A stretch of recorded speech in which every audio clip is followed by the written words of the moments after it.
Welcome back, all of you, to the embedded systems subject.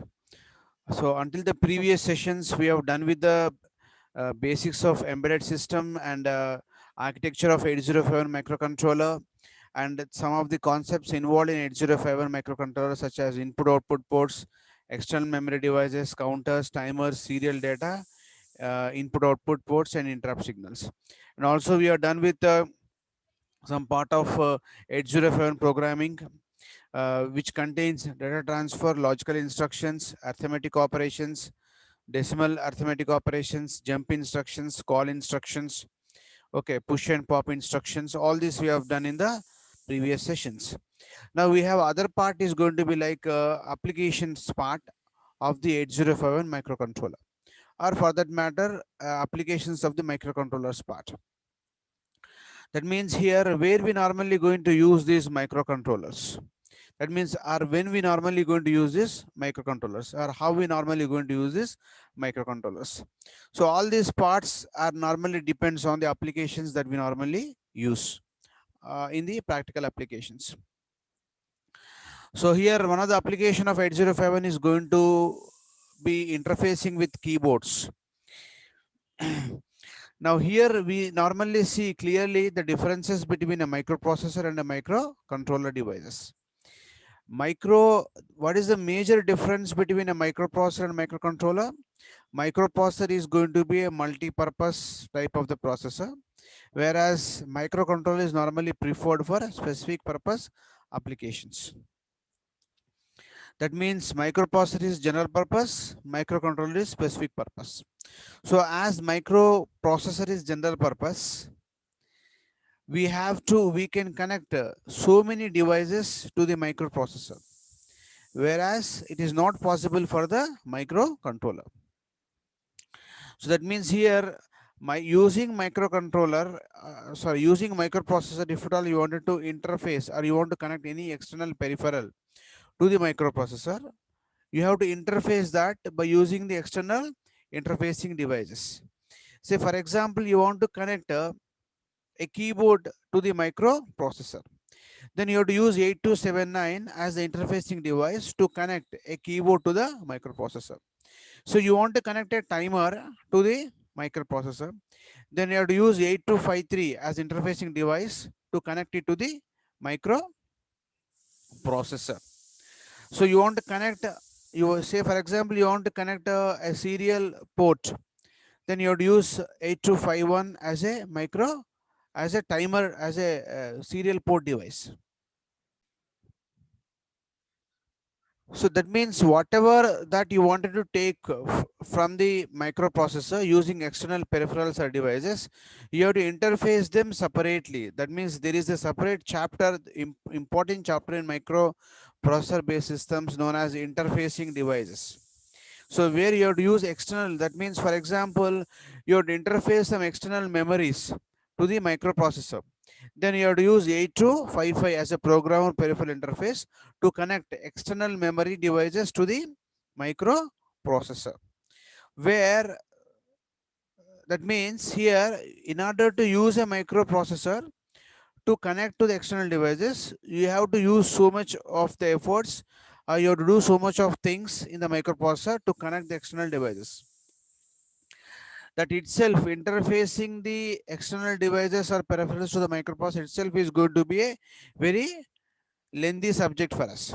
Whereas coming to microcontrollers in short can be called as embedded systems. They are called as mini embedded systems because all the basic requirements for the programmer to connect the external peripherals are going to be inbuilt in the microcontroller based systems.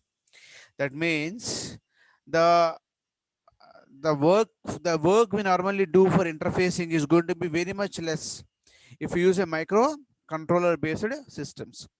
But only one drawback is that once if you interface for a particular device using the ports of the microcontroller, then we really cannot change it immediately for another purpose, because it is used for a specific purpose, not for the general purpose applications. Whereas in microprocessor based systems, you can just simply go and interface a number of devices to the existing microprocessor based systems. So that means what? The extensibility is normally not going to be supported in the microcontroller based systems in general. So that is what one of the drawbacks of microcontroller based systems in comparison with the microprocessor based systems. And obviously the microprocessor based systems are going to be very large systems, and microcontroller based systems are going to be very small systems. Okay, and the time required to complete a task in the microcontroller based system is going to be faster in comparison to the microprocessor based type of the systems. Usually the microprocessor based systems are normally going to use the von Neumann architecture, whereas the microcontroller based systems are normally going to use the Harvard architecture. So Harvard architecture is normally going to be called as a tailored architecture. That means if at all you want to change the bus architecture, if at all you want to change the architecture of the interfacing devices for communicating with external peripherals devices, you can always do in the case of Harvard kind of the architecture. Therefore, we prefer Harvard architecture in designing the microcontroller based systems. It doesn't mean that we don't use Uniman architecture in microcontrollers. We can use based on the demands necessities. But in general, we normally going to use the Harvard architectures to design any of the microcontroller based systems. So that means what here in the in nutshell, what we can say is every microcontroller is normally going to come up with inbuilt ports using which we normally interface or directly connect to the external devices and peripherals, and we use those pins in programming that particular microcontroller in terms of interfacing those devices. That is what the change we normally going to have. So in this unit, we have to end up this unit with applications such as interfacing with keyboards, interfacing microcontroller, maybe 8051 or its family, or any other microcontrollers for that matter, interfacing with keyboards, interfacing with displays, interfacing it with D2A converters, A to D conversions, and interfacing that with multiple interrupt devices and serial communications. These are all the interfacings which we can normally going to do. So after we understand about basics of interfacing, so we don't have too much of programming here. We have to know the general block diagram of the interfacing of the 8051 with keyboards, with the displays, with A to D, D to A conversions, and what are all the various drivers which we normally going to use. Now, extra thing you're going to have it here is going to be called as drivers. You have to use the appropriate drivers to interface the external peripherals to the microcontroller. Now, what do you mean by peripherals? Whatever devices you connect to the microcontroller is known as simply called as a peripherals, such as keyboard, displays, okay, A to D conversion modules, interrupts. All these are peripherals. Memory devices. All these are peripherals. We connect to the external. We connect external to the microcontroller, and serial communication ports. All these are known as peripherals for us. So after we discuss about this, we should go with the advanced architectures in the case of the microcontroller family, called as ARM architecture, SHARC architectures. That means the general block diagram of ARM architecture, SHARP architecture, we have to discuss, that's all.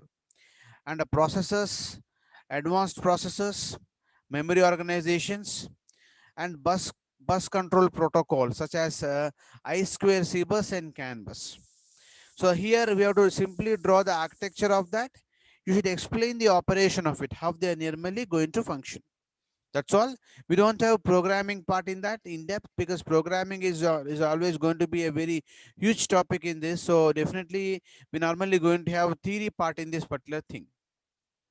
So programming part, little bit of programming part is only going to be there for 8051 microcontroller programming we have in the syllabus, and the theoretical part of all these are going to be there in the syllabus. So first of all, what we do is we'll try to go with the interfacing with the keyboards.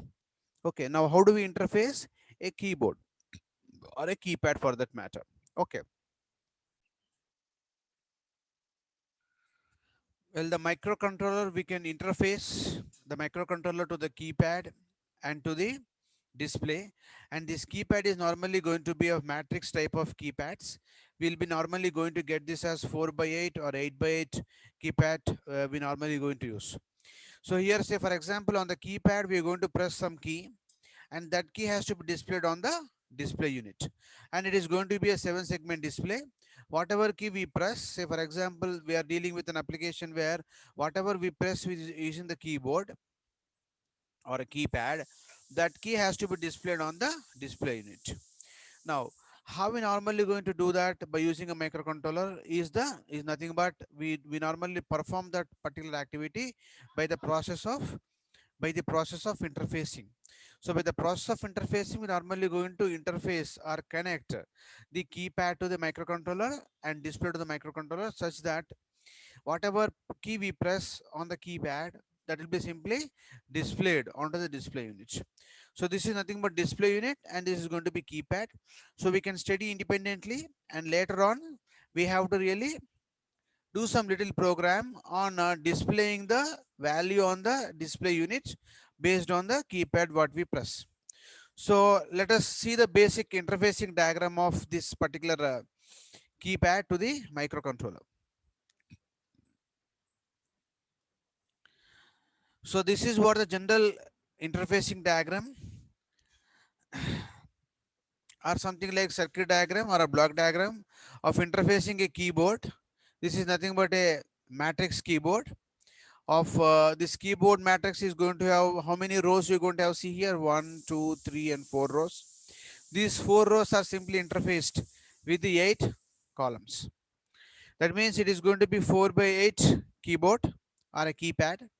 So this 8 by 4, 4 by 8 keyboard. So usually we go with rows into columns. So how many rows we have? 4 rows, 8 columns. So it's going to be a 4 by 8 keypad. So this 4 by 8 keypad is interfaced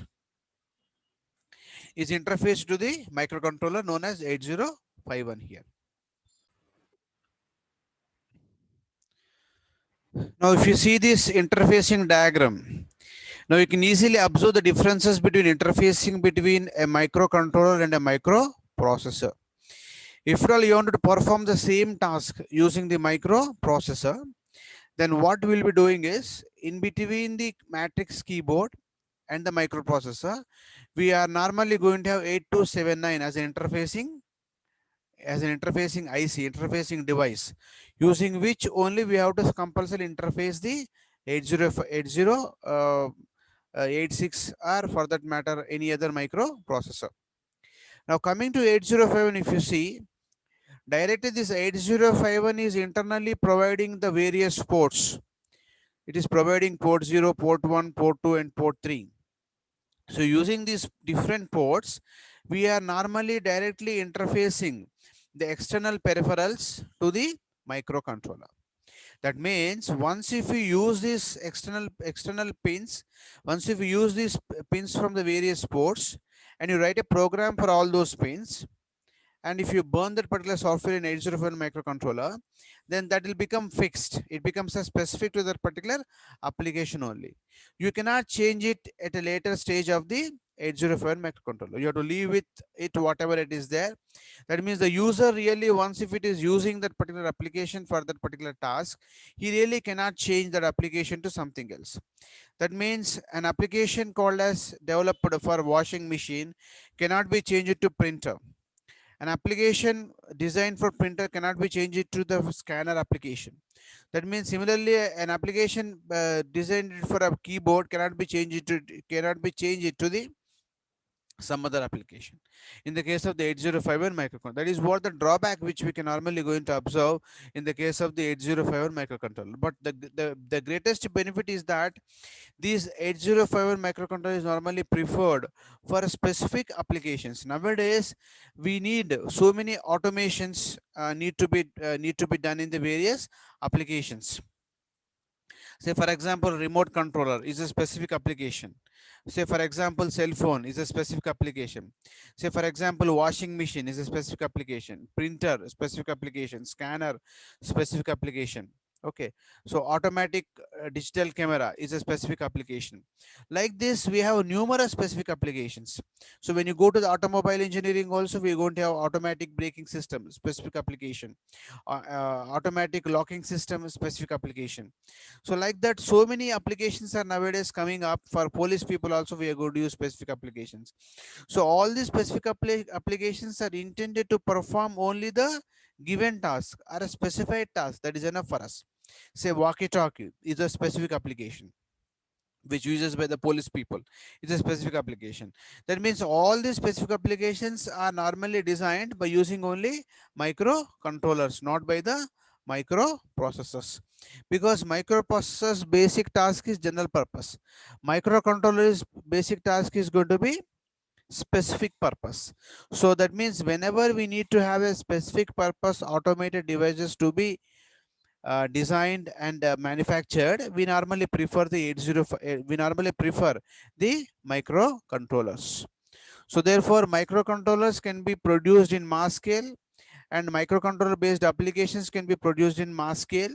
Once the design is ready, they can be manufactured in a mass scale in a very faster fashion.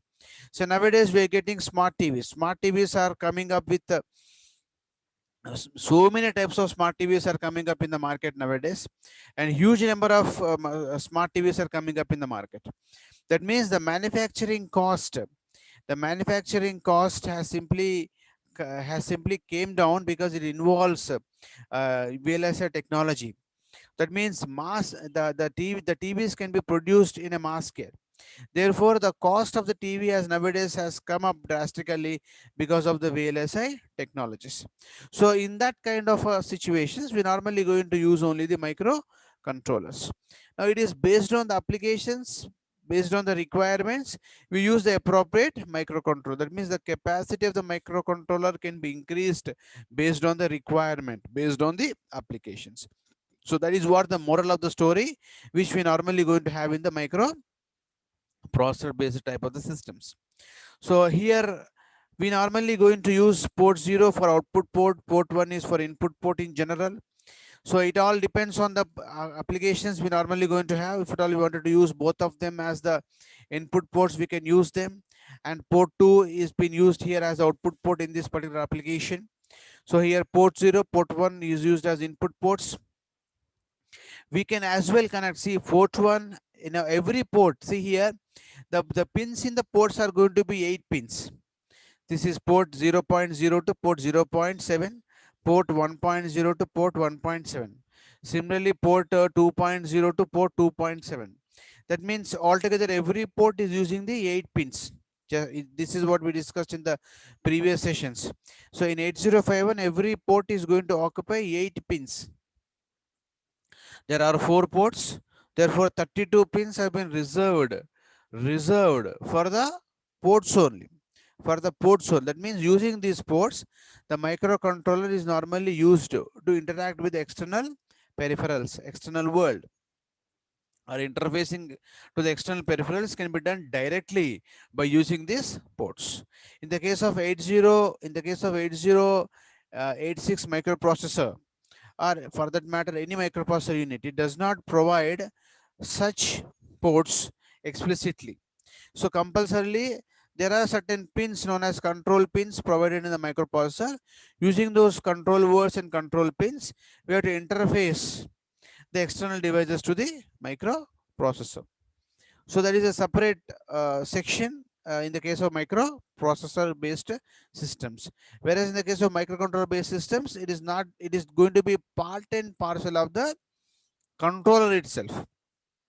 Because 8051 is going to come up like a system on chip kind of a thing. System on chip means what? All the necessary things which are required for a system to operate has to present in the system only. Say for example, for every system to operate, it needs some input to be given. So where from we give the input? In general, say keyboard. From keyboard we give the input. And where we see the output, we see in the output devices such as display units or monitors. So there should be some provision for the monitors to be connected to the microcontroller. So that provision is there inbuilt at the time of its manufacturing only. That means if you buy 8051 microcontroller chip, so the microcontroller chip is normally going to come up with inbuilt features of interfacing to the external peripherals, so that we can call it as a system. So what is a system? System is what? It has to accept the input signals, it has to process the input signals to produce the output signal. That is known as a system in general for us. So the microcontroller is normally going to operate like a system for us. Okay, so this is how we normally going to have an interfacing with the microcontroller based type of the systems. So in the next class we deal with some other interfacing block diagrams, interfacing devices with respect to the display units and the A to D and D to A converter interfacing diagrams. Okay, so thank you very much for the today's session.